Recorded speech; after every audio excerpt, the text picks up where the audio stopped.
Hello and welcome to this series of videos. They relate to my MotoGuzzi V100 Mandello S. It's a 2023 model, if that's relevant. I'm not sure what changes came or will come in various stages.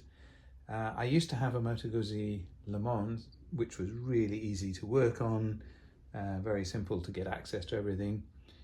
This Mandello is orders of magnitude more sophisticated. It's a fantastic bike, I love it, but it's certainly a lot harder to get to bits to work on it.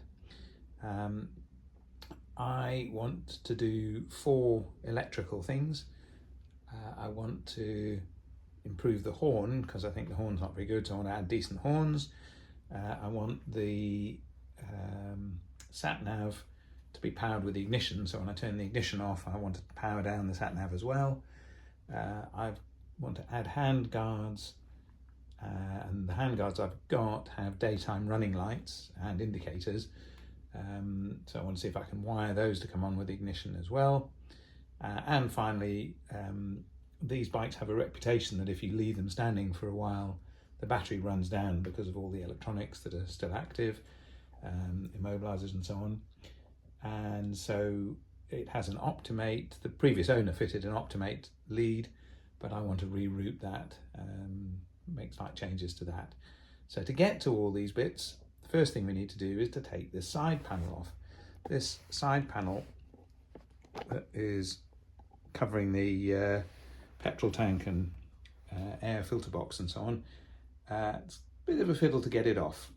So in order to get it off, well, actually I should just say I'm not a professional mechanic.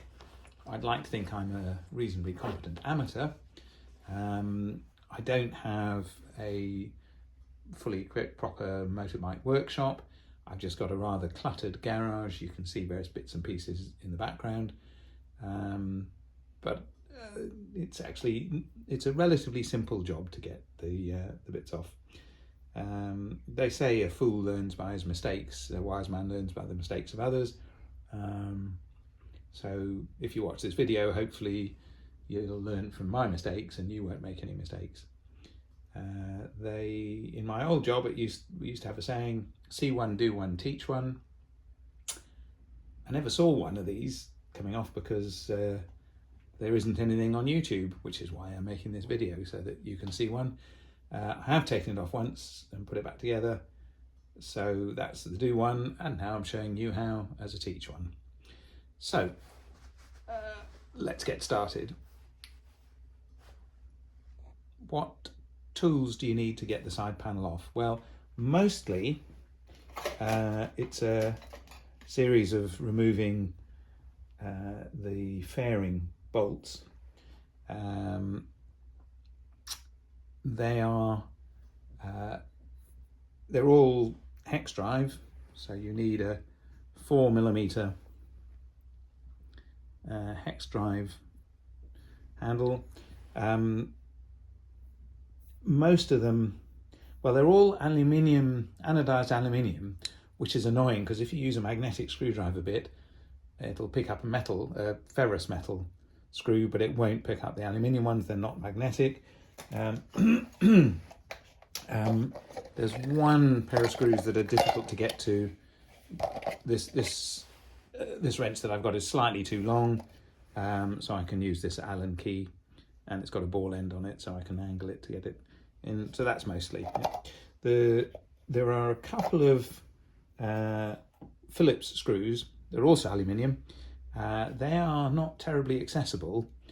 You can't get a straight normal length screwdriver in, so you either got to have an angled drive of some sort, or probably the easiest is just to use a nice little stubby screwdriver like that.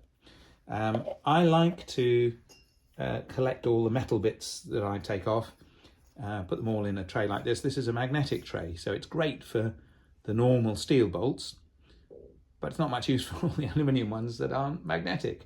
So what I've done is I've got this plastic tub. I've got a little bit of steel plate in the bottom. That sits nicely on there. That's not going anywhere. I have actually got a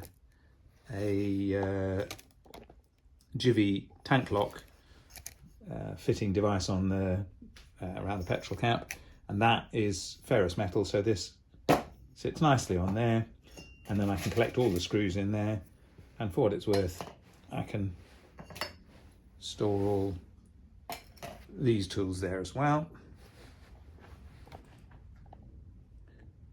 So the only other thing you might find helpful, depending on how well lit your workshop is, some bits aren't terribly easy to see, so a torch of some sort. I think a head torch is probably the best to use. It leaves your hands free and it makes sure that you've got the light where you need it.